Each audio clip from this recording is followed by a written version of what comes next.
Welcome and thank you for joining this event. This event is called Creativity in Emergent Cities.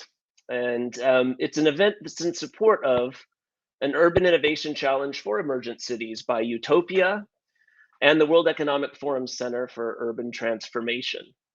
We couldn't be more thrilled to have a wonderful group of panelists here together today to join me in having a conversation about this incredibly important topic. The urban challenge that I just mentioned is being run currently across 8 fast-growing cities, including Bogota, Buenos Aires, Dhaka, Lagos, Jakarta, Kigali, Nairobi, and Rio de Janeiro. And at the end of this session, I will also provide some more information for any entrepreneurs that might be interested in actually applying and getting involved in this challenge. Just also, I wanted you to know we're only going to be screen sharing for a brief period at the beginning as I introduce the panelists. Then we'll be switching off so you can see our faces more clearly and engaging in a dialogue together. And this event is specifically focused on really trying to explore some questions that we hope you'll find interesting and that you also can participate in sending us some questions around. There are key questions like what role could creativity have to play in tackling complex challenges in these emergent cities and shaping the future of them? And how else can urban entrepreneurs embed creativity and in design into the ethos of the companies they're trying to build? And what might creatives have to say, however we define creatives, about the philosophy of urban societies more broadly, right? So we're going to be exploring these topics. And I first just wanted to quickly and very briefly introduce myself. My name is Charles Hayes. I'm the Executive Managing Director of IDEO here in Asia. I'm also a partner. And I've spent the past 14 years based out of Shanghai, but have worked across the region from Japan to India, to China, to the Philippines, and everything just about in between. But maybe more importantly than me introducing myself, I would like to quickly have the honor and the privilege of actually introducing the 3 panelists that we have today. Very excited to do so. And so the first one that I'd like to introduce is Payal Arora. And Payal is a digital anthropologist, a TEDx speaker, and an author of several award-winning books, including The Next Billion Users with Harvard Press. Her expertise lies in global media cultures, digital inequality, and inclusive design. And her work has been included and featured in the BBC, Financial Times, Economist, and many other publications. She is also a professor at Erasmus University Rotterdam and co-founder of FemLab, a Future of Work initiative. So what I'd like to do, and I asked each of my panelists, I gave them a bit of homework. I asked each of them to send me a single image that they felt reflected something that came to mind or a story they wanted to share about what creativity and emergent cities all about for them. And so first up, I'd like to introduce Payal. Payal? Hi, everyone, and thank you, Charles, for the kind introduction. So glad to be here and have this conversation. So let me just get started on this image. All right, so when Charles asked, okay, what do you think about creativity and urbanism? I gave him this, and I'm pretty sure he has more questions, just like all of you have, right? So who is this in the first place? This is Neil Renaud. He calls himself a village influencer. And so he's in a village in India, and he has about 80,000 followers. He's become significantly important in the fashion circles, the creativity circles, by appropriating material around his village. And if you look at his profile there, his entire, the villagers, his grandma, are like basically, helping him construct all these outfits. And he's engaging with global images, Bollywood, Hollywood. He makes statements through his visualization. So how is this connected?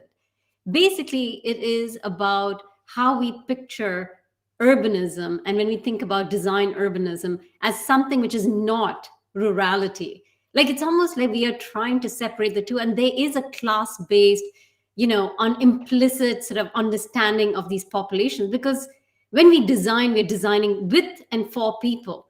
But if we have a very restrictive vision of who those people are and what they stand for, we're going to design, entire places and spaces which are not inhabitable for most people. So here you have Neil, who is very cosmopolitan, very liberal, who's really breaking the mold of what rurality is. And so this is really a provoke statement and a provocation on how we need to reconstruct urbanism in relation to ruralism, and whether, in the first place, this dichotomy even works in today's day and age, especially as we seek to do inclusive design. And I leave it at that and hand it over to the others. Thank you so much, Payal. Very, very powerful image and a great story to go with it. I look forward to us digging into this in a couple of minutes more. I wanted to move on quickly to Carlos Arnaiz. Carlos is an award-winning architect. He's an educator, he's a writer, and an urban design consultant. He's the founder and principal of architecture and design studio CAZA, with offices in the US, Southeast Asia, and Latin America. And he's also the co-founder of SURBA, Studio for Urban Analysis, and also an adjunct assistant professor at the Graduate School of Architecture and Urban Design at Pratt Institute. His professional experiences range from the design and construction of large-scale mixed-use complexes to the development of strategic sustainability plans for new cities around the world. And so now I'd like to hand it over to Carlos, if you wouldn't mind talking a bit more about the image you sent me. Hello, everyone. Good day. Very excited to be here. So this image is for a project that's currently under construction in the town of Victorias, in the island of Negros in the Philippines. It's one of the largest islands in the Philippines with a long tradition of agriculture. And this, the town of Victorias is just outside the largest city. And I thought this project would be a good lens through which to look at cities or emergent cities in Southeast Asia, how they're changing and how they can teach us some lessons. In this case, the project was brought to us by the consortium that was able to bring together 600 hectares of land, and we are designing the first eco-industrial park community in the world, and it will be, of course, the first in the Philippines. If it's first in the world, that goes without saying. And it's the first in the Philippines because they've never done an eco-industrial park. Those are typically industrial parks whereby all of the ecological components, waste, water, and energy, are fully integrated in a closed circuit. In this case, is the first of its kind in the world because it's both an industrial park and a living community with residences, education, schools, institutional amenities, and commercial facilities. But for the group, really, what I want to highlight with this project is I think it shows us it shows us two things. The first is that we are witnessing right now a very rapidly changing idea of what the metropolis is, due to the forces that have been accelerated by the pandemic. These forces that were existing before, but certainly the pandemic has put them on high speed. And those forces are the population dispersal away from the cities that was already happening before the pandemic, the trend towards onshoring, that of course is now being even more underscored, the tendency towards at-home working, and the growing importance of the agricultural movement and people's awareness about the impact of what the soil and how they're treating the soil with the health of their bodies. These are all kind of in the soup of urbanization today. And this project highlights the fact that if we're going to act on these trends and try to improve them to our collective benefit, we have to move away from thinking about urbanization as simply object-based. I say that in the sense that we as architects, planners, urban designers typically think of our work around buildings, around highways, around bridges, around specific objects.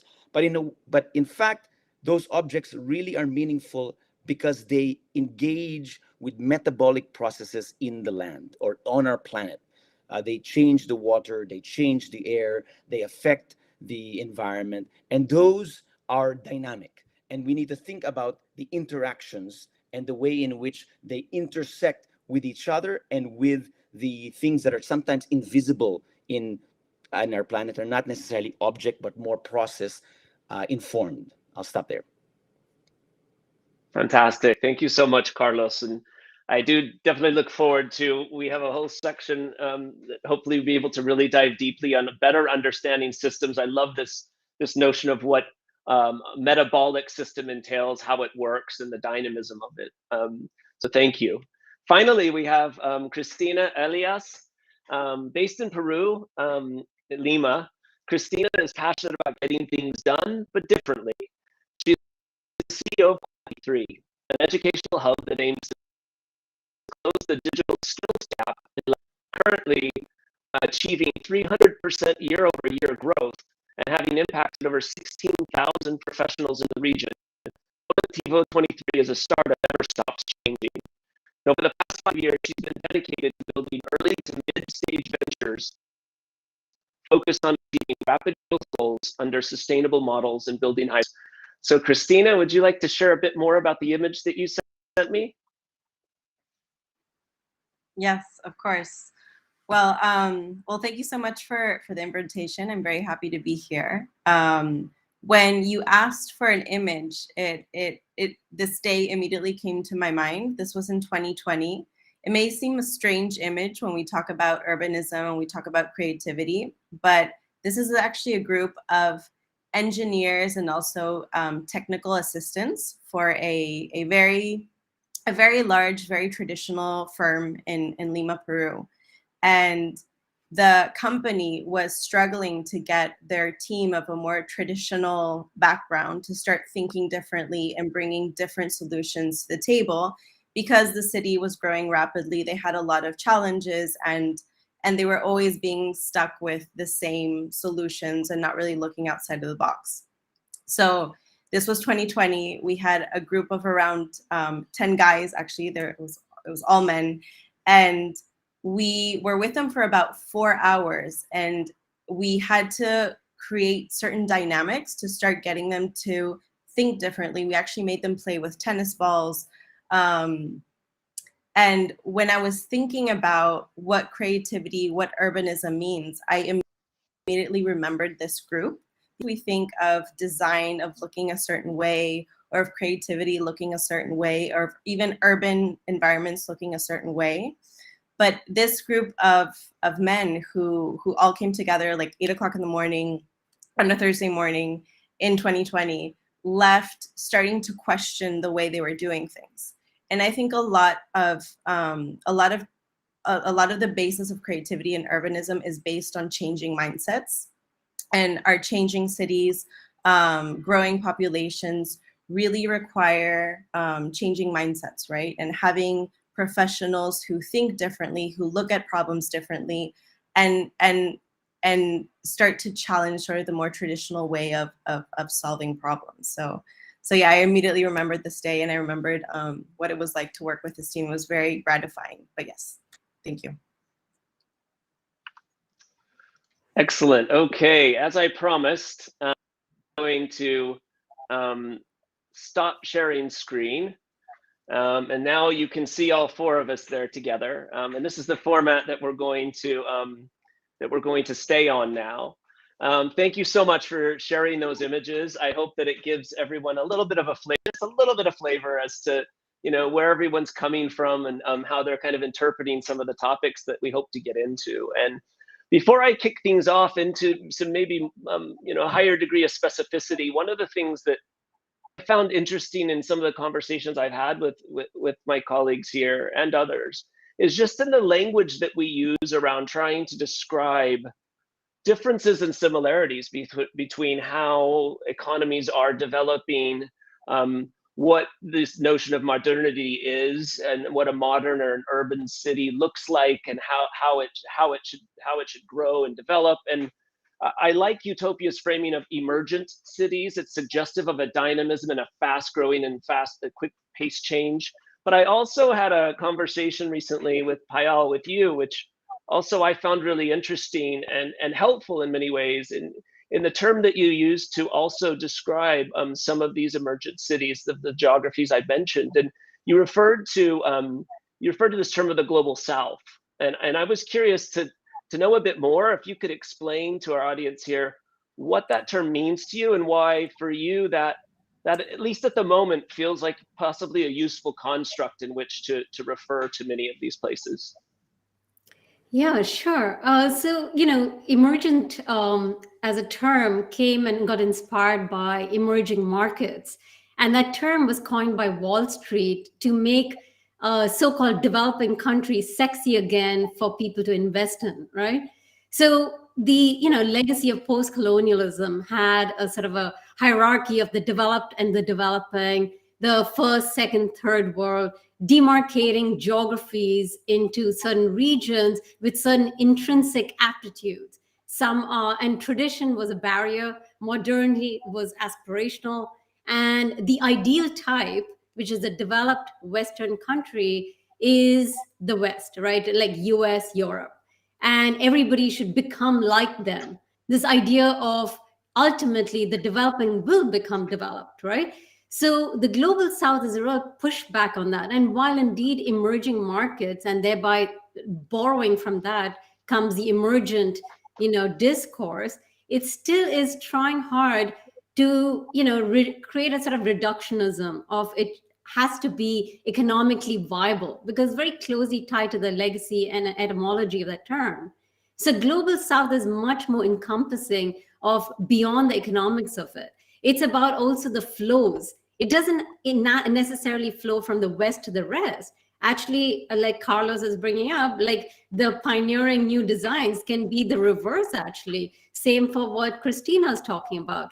So this assumption that the flow of people, ideas, creativity is unidirectional. It is, there's a singular and prototype for everybody to aspire to, has been disrupted. And so we need a language which reflects that, which is the global South anyway. When you talk about, technologies and technology companies and industries, they still also address the world as the rest. They think the US and then the rest of the world, right?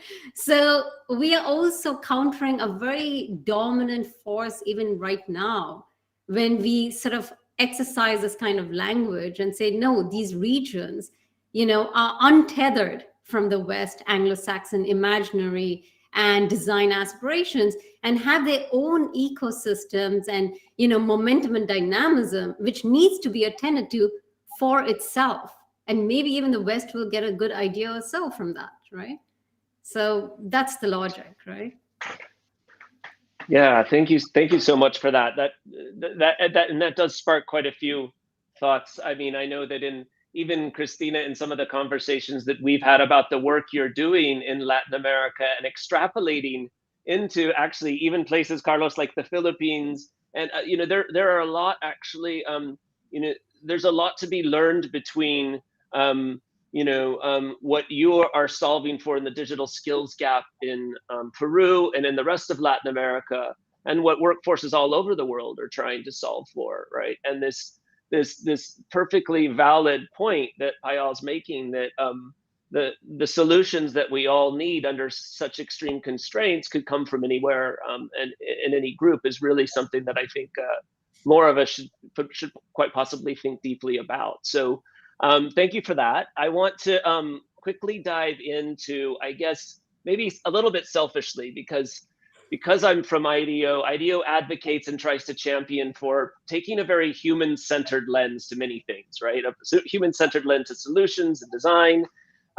So I'd really like, with your permission, to kind of start at the human lens, or the human scale, if you will, the eye level of what cities in the context of many of these places are like for people. And I'd like to give maybe each of you a chance to speak to, when we talk about the role of creativity, who is creativity for? Who is creative when we're thinking about these contexts? And what role should creativity and entrepreneurship be playing in the lives of people in these places? So how can we kind of decode some of this language and better understand the people that are inhabiting these spaces and the role that creativity can play in their lives? And maybe Payal, I'll start with you, but then we'll go through.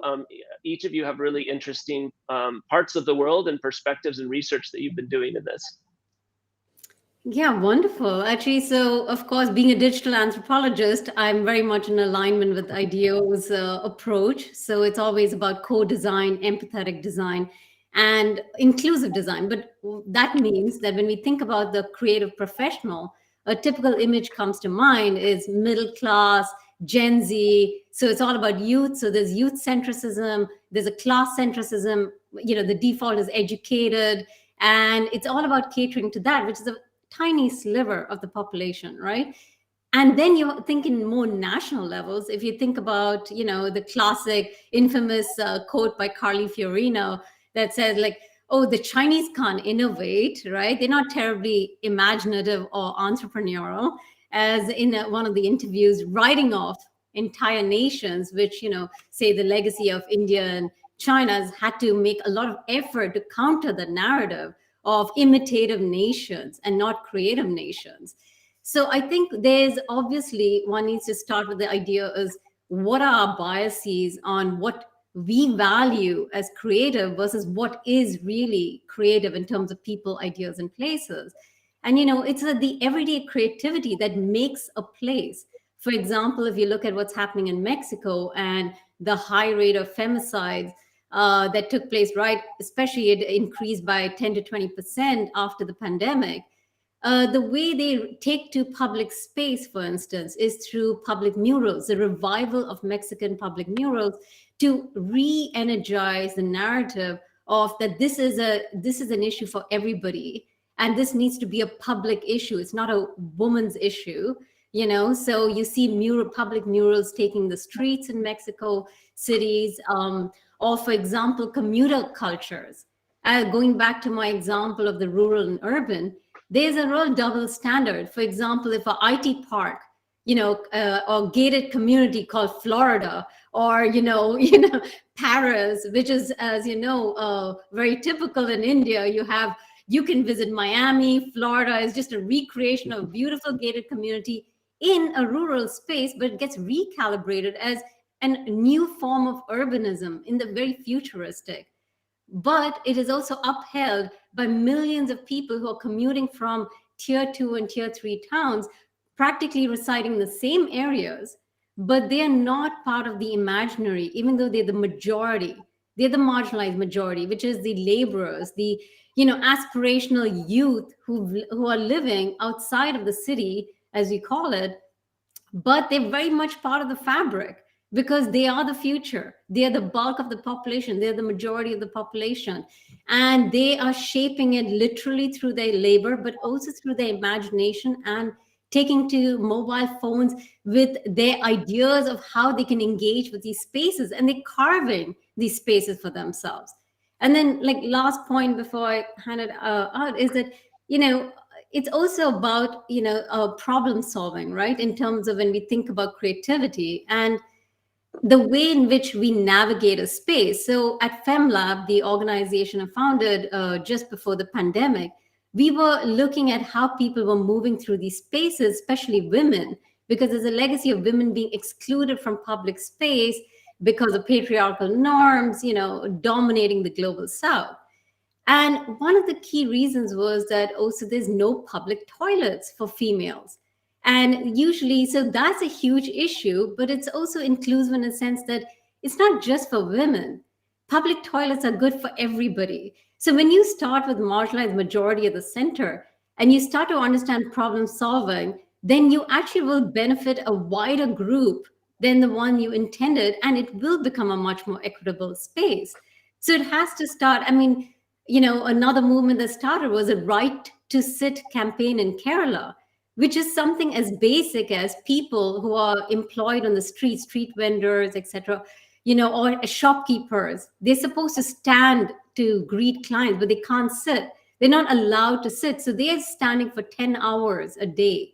So there was literally a protest for the right to sit, which is crazy. They were holding chairs. And this notion also expands to the idea of when we go through a public space, where are the benches? Why aren't there benches? Because they want the desired people to be sitting and, enhancing that space, but they don't want the loiterers, right?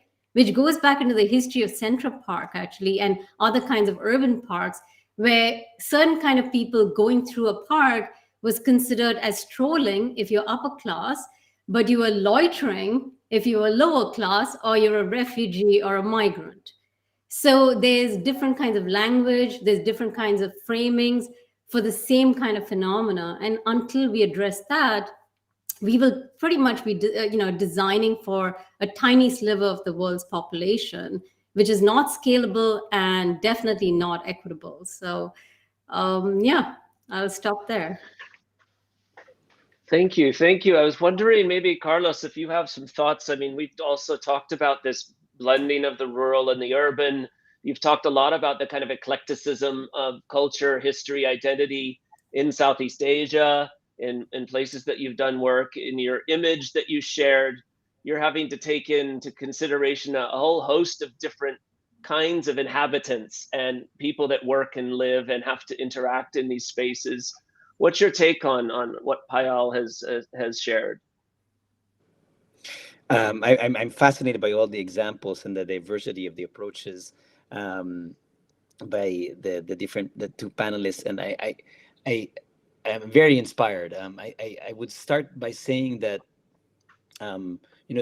this discussion about the language we use, although it sounds maybe mundane, is incredibly significant, because it frames how we talk about questions, and even is a kind of implicit, silent educational platform for us. By changing the terms and the language, it changes.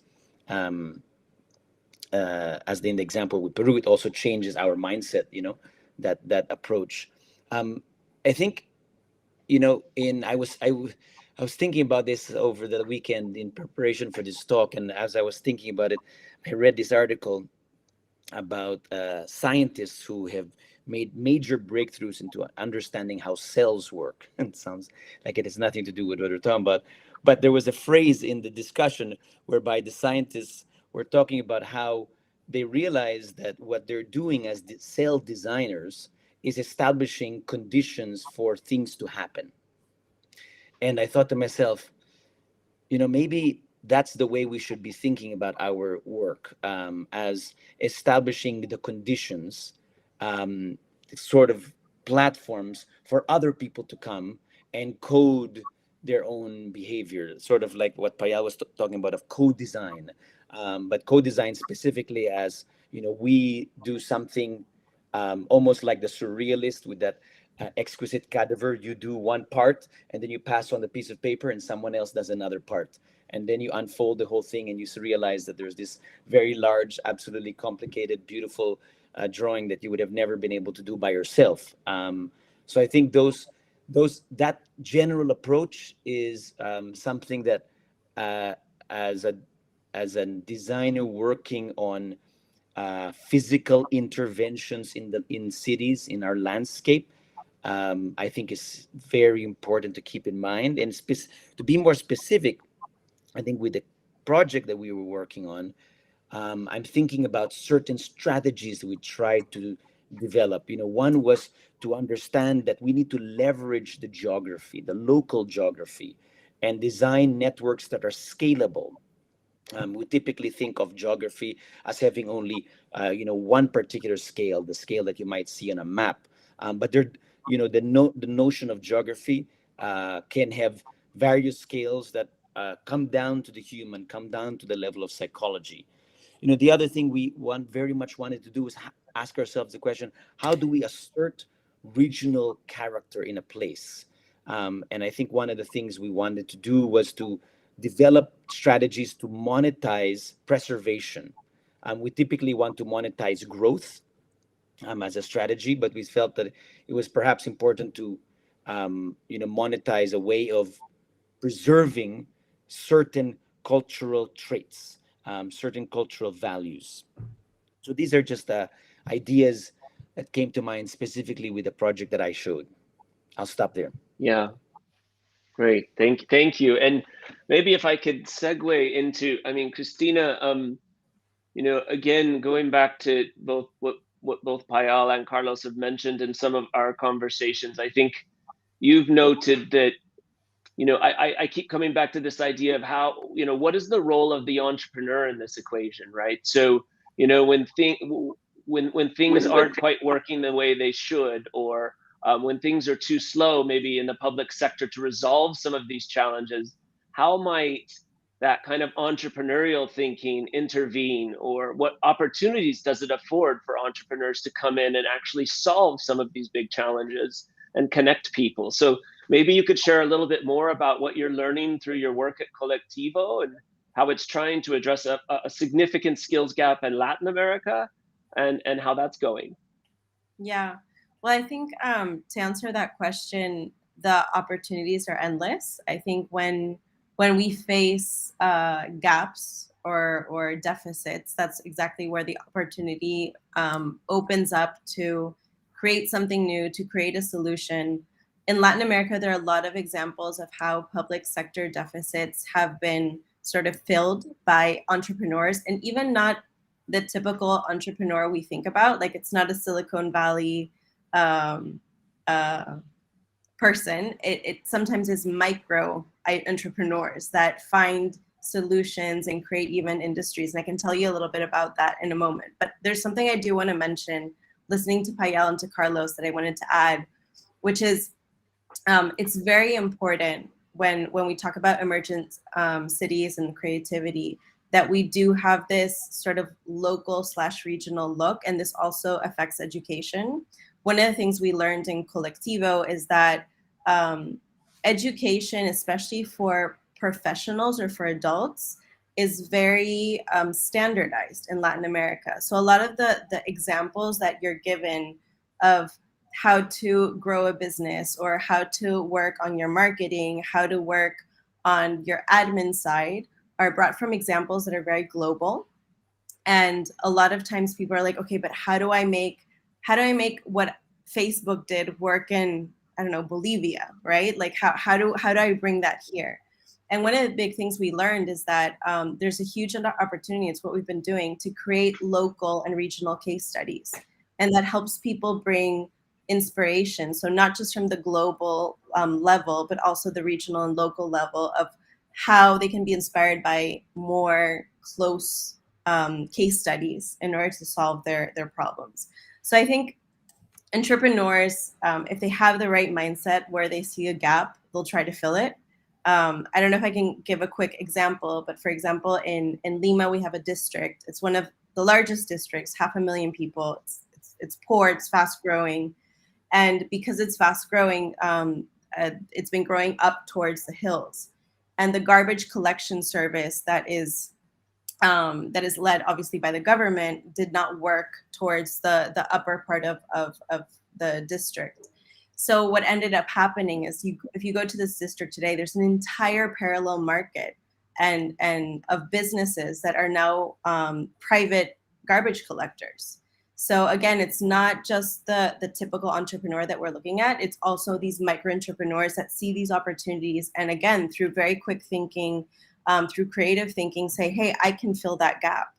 And entire businesses, entire ecosystems are being developed. So it's very interesting in that sense as well. And just to touch on digital skills actually open doors for what traditionally, at least in Latin America, has been very aspirational education-wise. So normally you've had to go to university or to a formal institute. And today we see a lot of young people who are studying coding, doing boot camps, and getting jobs that probably 10, 15 years ago would not have been possible. So the digital skills industry has really opened up opportunities as well of closing that, in general, employability gap that we see in urban environments.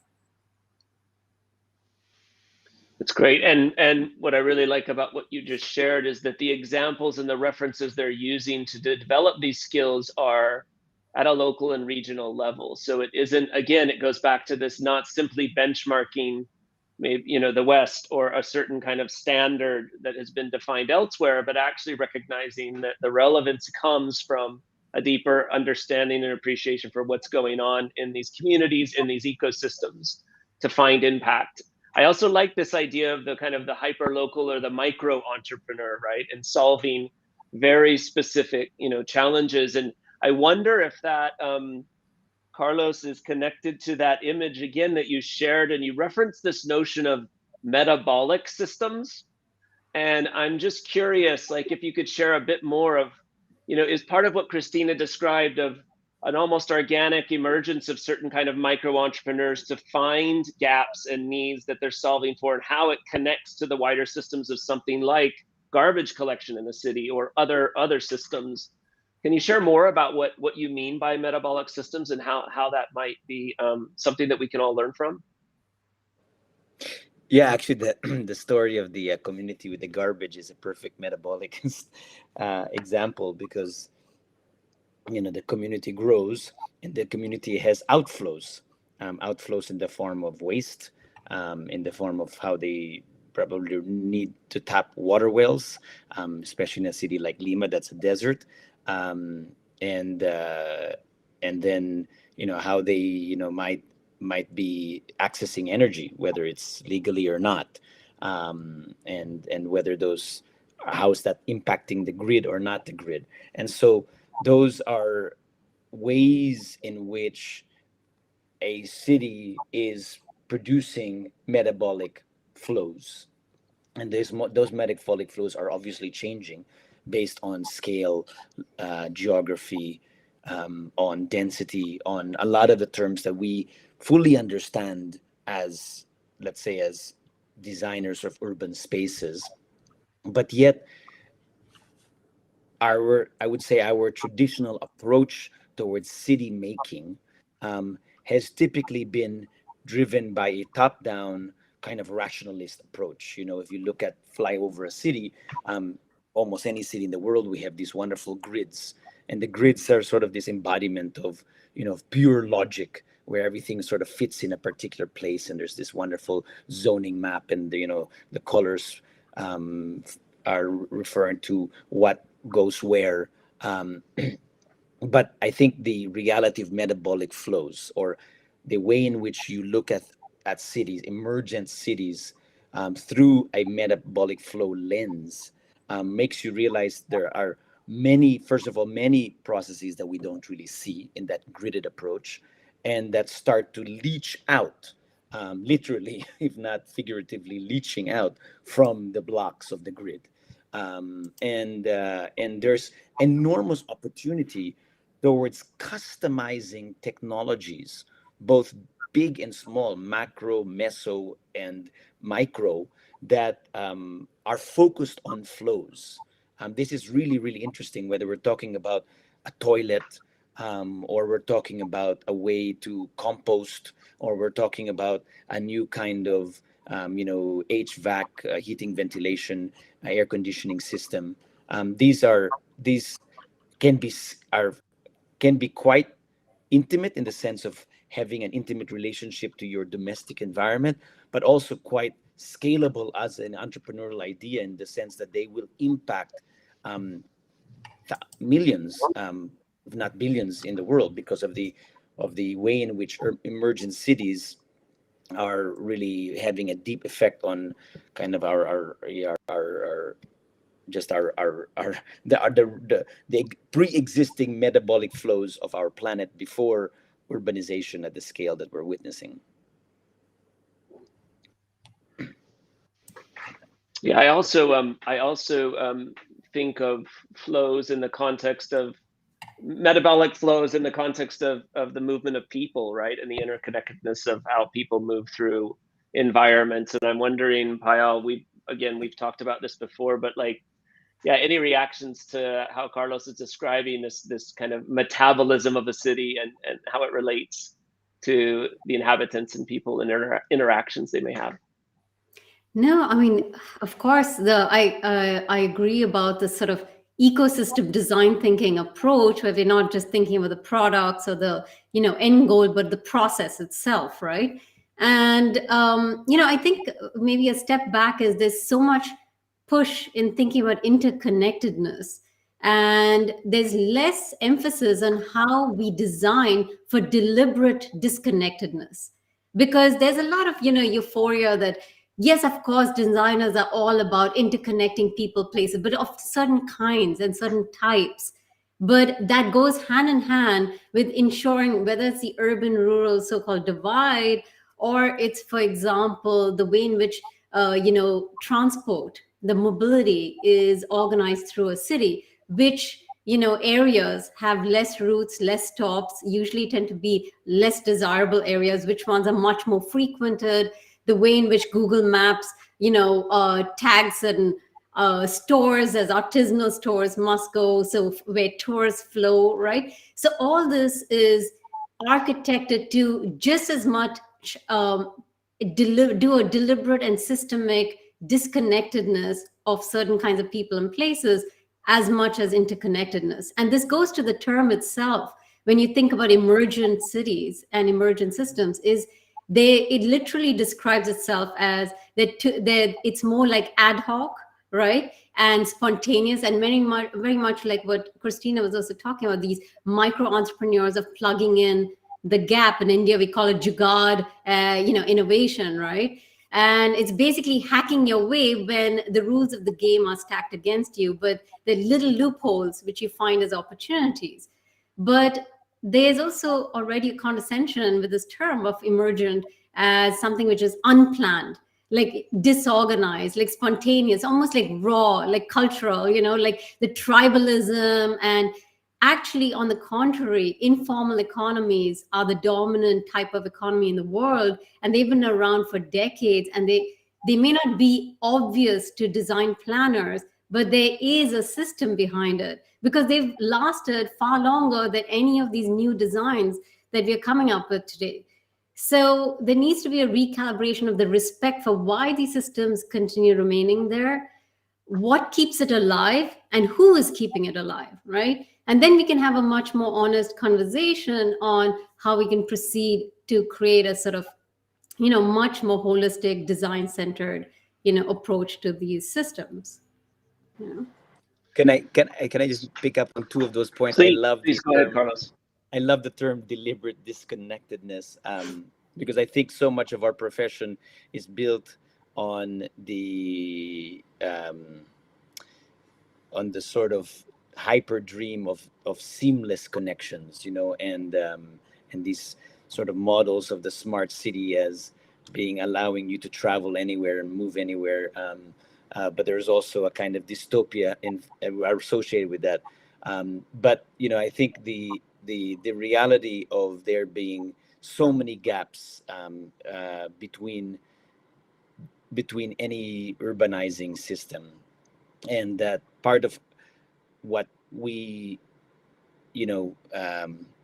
part of the task at hand is this approach towards looking at the existing territory in a way that's, to use your term, empathic. And maybe another term would be that foregrounds to some degree a type of research agenda before there's even a design agenda. Might be, let's say, one way to think about the methodology. We've got about, I think, maybe 20 minutes left. I want to encourage the audience. I see that there is one question. If you have questions, please feel free to put them in the chat, and we will collect and try to answer a couple of those at the end. But just before we do that, so feel free to put them in.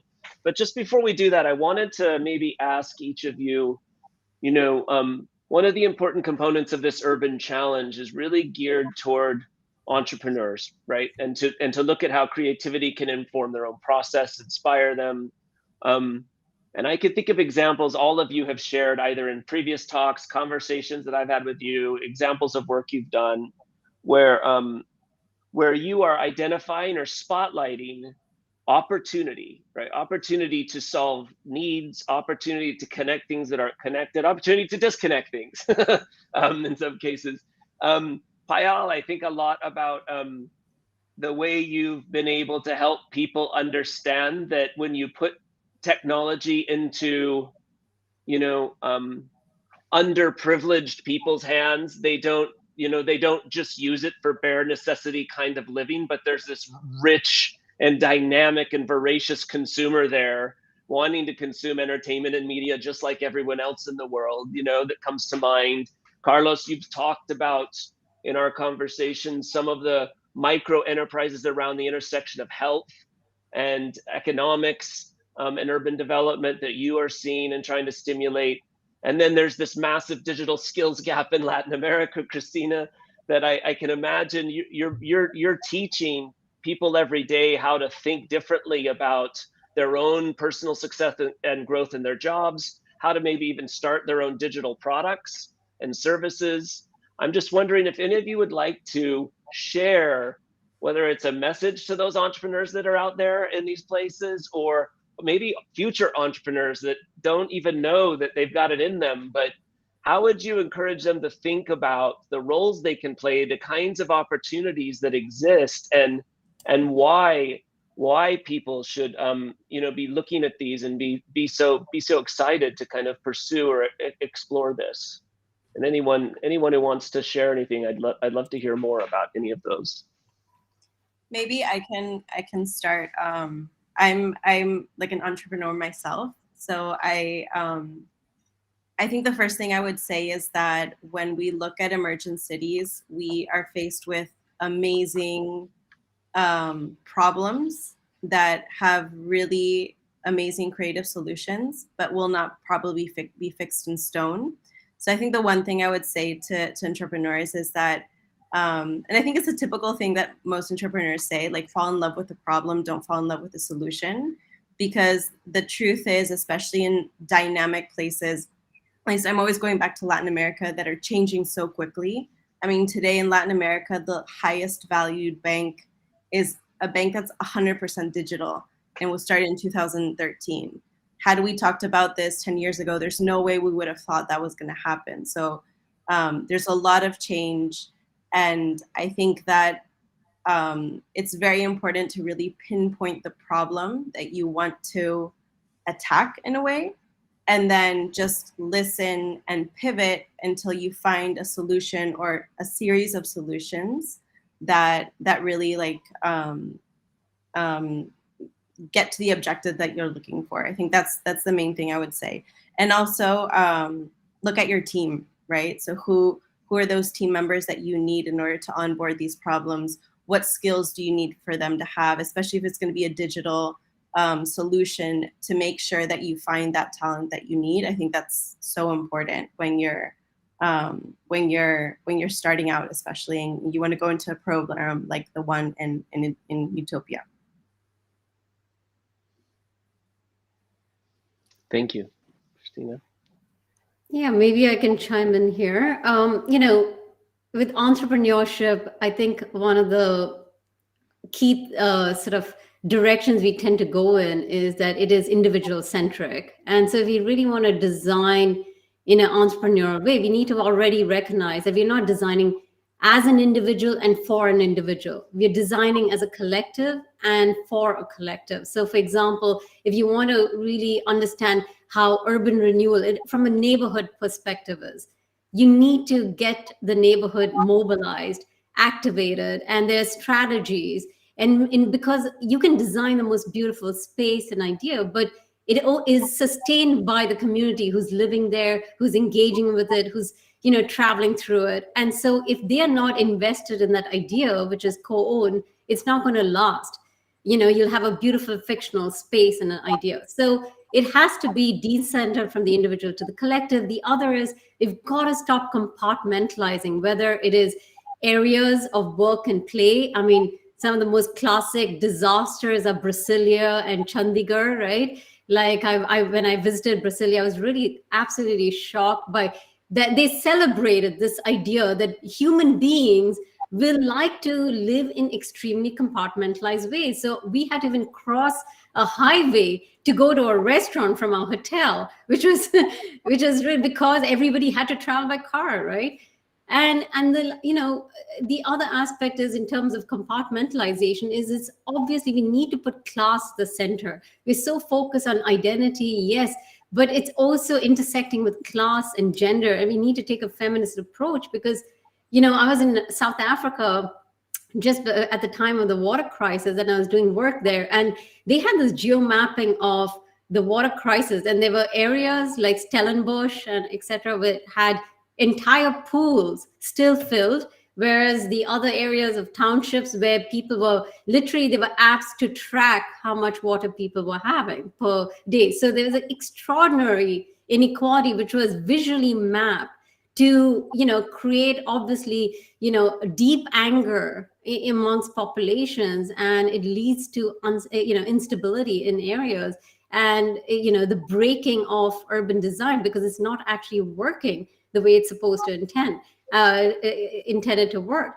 And of course, lastly, tech solutionism has little place in our collective efforts to confront some of the most difficult problems of our time, which is compounded with the health crisis, the pandemic. We're talking about the climate crisis, about peace, all of which are intrinsically global in nature, and all of which has to put the human outside of the center and put the planet at the center, put peace at the center. What are the ideals we hold true? And I think then we can actually sort of move forward, So there's a sort of we need to architect in solidarity into our imagination for us to really be successful in our future efforts.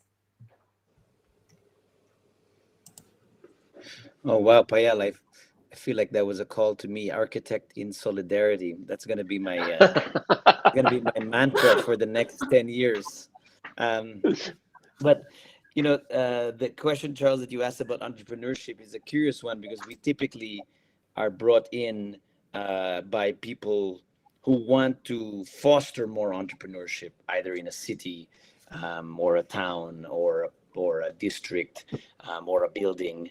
And we sometimes ask ourselves, so what are they looking for? What are their challenges? And listening to this talk, I was just taking a few notes and thinking to myself, what would be those counsel points I would try to pass on? I mean, one, it seems to me that there's a massive opportunity in education and training, and rethinking what that means in these places, whether it's the global south or emergent cities, these places where we all live in.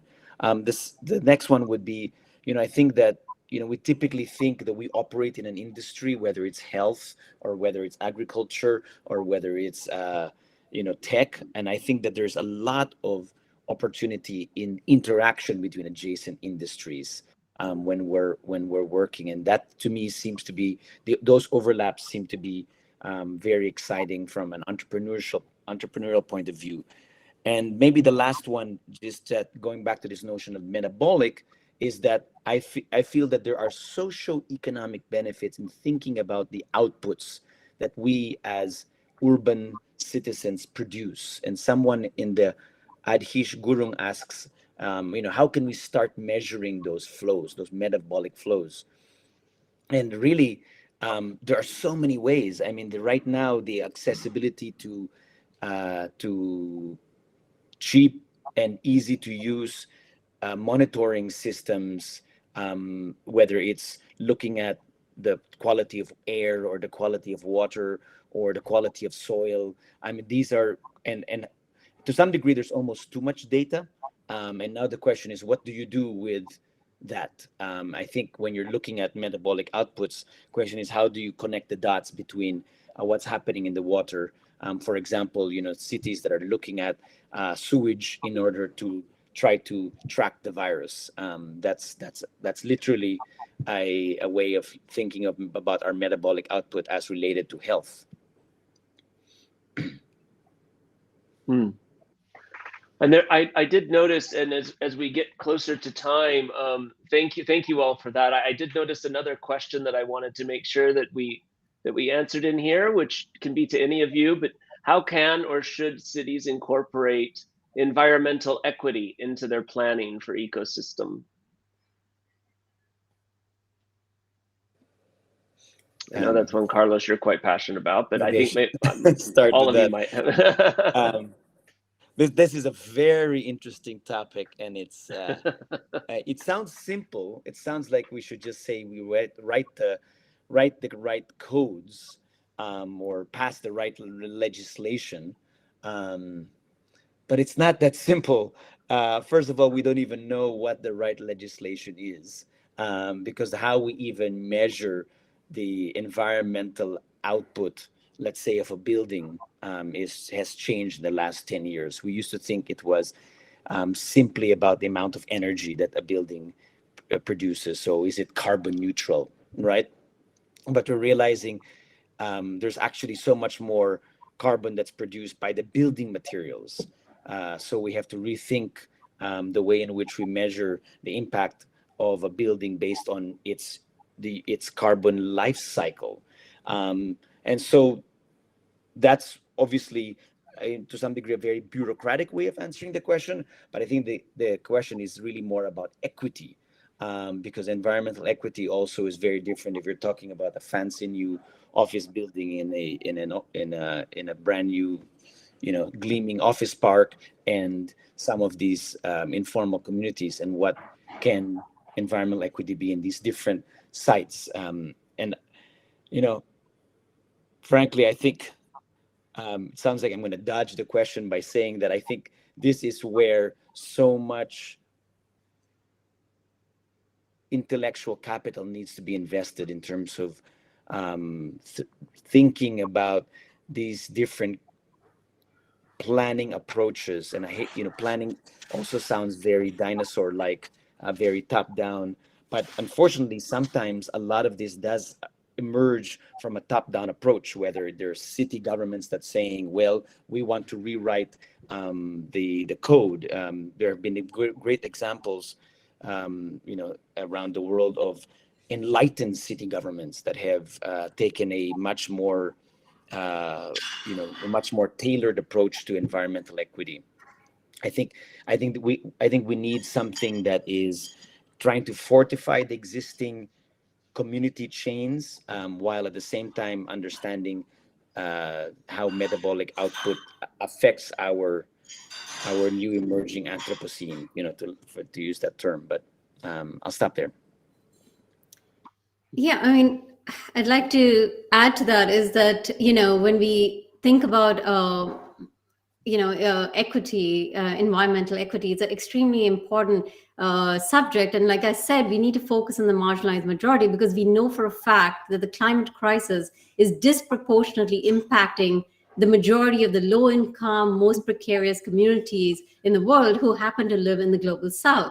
In fact, I was at COP26, and majority of, there was a lot of discussion about this notion of global justice and why our global south expected to, live up to the same sort of rubrics after the West has sort of appropriated the resources and built their economies. And this is a legitimate argument that if you want the global south to also, do their bit and be responsible, there needs to be venture capital funding, there needs to be deep investment, long-term investment, and disproportionately on the global south economies, because they're the ones which are at the forefront of this, right? But the ideas emerge from, like Cristina was talking also about micro practices, like commuter cultures. If you look at the shared rides, in which infuse most informal economies, there's like 6 to 8 people who, compress it. And yet we talk about, autonomous vehicles, the future of mobility as an individual-centric, car-based sort of imaginary, right? I mean, including in places like India, which cannot afford this kind of imagination for the city of, the way in which we move through a space, which means we have to even step back further and talk about what is a work culture need and demand, and is this so-called remote work accessible to all, including tier 2, tier 3, towns? What's the nature of work in itself, which can contribute towards less carbon, right? So as you can see, it's like a sort of a Russian doll. The more we open, the bigger the question gets, where we go fundamentally to how do we work, how do we play, how do we connect, engage with community, and what does that mean then to the spaces we inhabit and embed in a genuine way, which will be sustainable for all, right? So, yeah. If I can just add, I think that everything starts with information and education. So when we talk about environmental equity, there is a necessity to start bringing into curriculums, not just in K through 12, but also universities, institutes in general, because if we wait for top-down, as I think Carlos said it, where we have enlightened governments, I think you call them. I live in a country that I've been waiting, I don't know, 32 years for an enlightened government. I don't know what's gonna happen. But I think education is power to the individual and to the people, right? So I think that the same as how digital skills give people certain abilities, I think there's a huge opportunity in green jobs as well, and that it needs to start with education, right? I think especially you think about public education, how much of environmental studies are actually in curriculums are being talked about. And I think that's a huge gap that needs to be filled. I mean, I always go to education. I think that that's where a lot of things start, and it's how to really give power, not just to children, but also to adults, right? So I think that's a gap that needs to be filled relatively quickly. Well, that's a great point, I think, to try to kind of come to. Sorry, Carlos, were you going to say something? Oh no, I was saying No? Oh, I okay. absolutely agree. I mean, my kids are much more passionate about these topics because I think education has been successful in that sense. You know, I think they will. Yeah. Yeah, totally. Well, on that note, you know, if there are entrepreneurs out there that are listening to this, or even aspiring entrepreneurs, I think that, you know, this has been I mean, I wish we could spend hours. I'm sure that the four of us could sit here for hours and talk more about, there's so many things we didn't get a chance to cover, but, you know, if anything, I would hope that entrepreneurs, I'm sure they took away many things from this, but there are people out there like the three panelists that we have today that have such incredible perspectives and insight and wisdom to share. And I would encourage entrepreneurs, no matter what the topic is or the areas they're trying to tackle, to reach beyond maybe their immediate circle of friends or colleagues and actually look to the people like the ones you've heard today for different dimensions and perspectives on how to turn the problem you're facing over and over and see it from a different way. Whether it's develop deeper empathy for the people you're trying to serve, whether it's to think about different kinds of creative and design tools that you might deploy and use, whether it's really thinking about new kinds of models that are arising in these dynamic cities and fast-growing cities that could change literally the face of how systems, economies, and the state of humanity evolves. So it's been incredibly inspiring. I want to thank all three of you for, you know, sharing. And I consider this a teaser rather than the actual discussion, because we just scratched the surface. But I do want to encourage any entrepreneurs that are out there in these emergent cities. You can go to urbanchallenge.co/join to join up for the Urban Challenge. And participate. We'd love to hear about the journeys that you're taking and the problems that you're trying to tackle. And again, I want to thank all the panelists for the time that you spent and the audience for joining us and your great questions.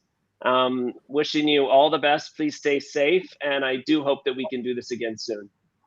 Thank you so much, everyone, for your time. Thank you. Thank you. Thank you.